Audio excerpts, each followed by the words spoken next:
Assalamualaikum warahmatullahi wabarakatuh. Saya Talifa Ulay Yusak. Pada video kali ini saya akan membahas tentang penyakit asma. Apa sih itu asma? Asma adalah penyakit jangka panjang pada saluran pernafasan yang ditandai dengan penyempitan dan peradangan saluran nafas. Akibatnya timbul rasa sesak dan kesulitan bernafas. Gejala lain dari asma adalah nyeri dada, batuk, dan menggigil. Saluran pernafasan penderita asma cenderung lebih sensitif ketimbang yang tidak mengidapnya. Itulah sebabnya saat paru-paru penderita asma teriritasi, salah satu pemicu, otot pernafasan akan menjadi kaku dan saluran pernafasan pun menyempit. Apa sih penyebab asma? Penyebab asma belum diketahui sampai saat ini. Penderita asma memiliki saluran pernafasan yang bengkak dan sensitif. Ketika terpapar faktor pemicu asma, saluran pernafasan lebih mudah menyempit dan tersumbat lendir. Berikut adalah faktor pemicunya. Yang pertama infeksi, yang kedua bulu binatang, asap rokok, polusi udara, obat-obatan, emosi berlebihan, alergi makanan, stres cuaca, kondisi dalam ruangan, dan olahraga.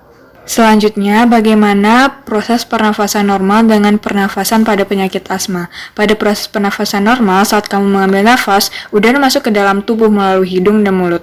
Kemudian akan dilepaskan atau dihangatkan, karena udara yang dingin atau panas dapat menyakiti paru-paru. Kemudian, udara akan bergerak melewati laring dan trakea hingga akhirnya menuju ke paru-paru. Ujung dari trakea adalah tabung bronkial yang terbentuk menyerupai huruf Y terbalik. Udara masuk ke paru-paru melalui tabung ini dari trakea. Udara yang masuk bisa ke arah kiri atau kanan paru-paru. Dari situ udara akan masuk lagi ke saluran terkecil yang disebut dengan bronkiolus yang merupakan cabang dari tabung bronkial. Tidak berhenti dari situ, udara kemudian akan masuk ke ujung bronkiolus yang kantung udara yang dinamakan dengan alveolus. Di alveolus lah terjadi pertukaran antara oksigen dengan karbon dioksida. Sedangkan pada proses pernafasan pada asma, seorang yang alergi mempunyai kecenderungan untuk membentuk sejumlah antibodi IgE abnormal dalam jumlah besar dan antibodi ini menyebabkan reaksi alergi bila reaksi dengan antigen spesifikasinya.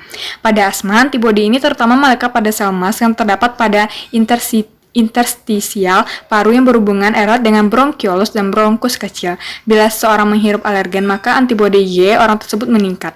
Alergen bereaksi dengan antibodi yang telah melekat pada sel emas yang menyebabkan sel ini akan mengeluarkan berbagai macam zat, diantaranya histamin yang bereaksi lambat, faktor kemotaktik, eosinofilik, dan bradikinin.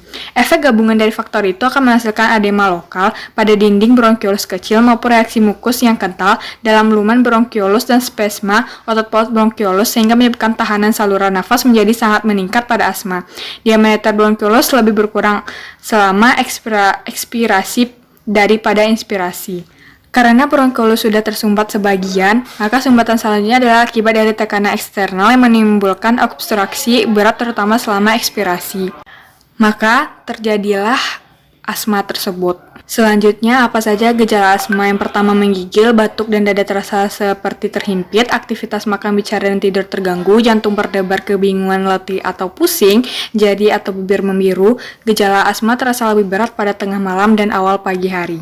Dan bagaimana cara pengobatan asma? Yaitu menghindari pemicu munculnya gejala, menggunakan inhaler pereda digunakan untuk mengatasi gejala asma jangka pendek, menggunakan inhaler pencegah digunakan rutin setiap hari, dan penggunaan inhaler kombinasi pencegah dan pereda digunakan setiap hari agar mencegah timbulnya gejala asma.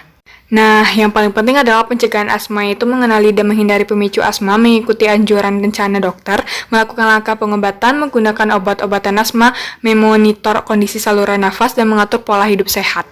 Sekian dari saya tentang penjelasan dari penyakit asma. Assalamualaikum warahmatullahi wabarakatuh.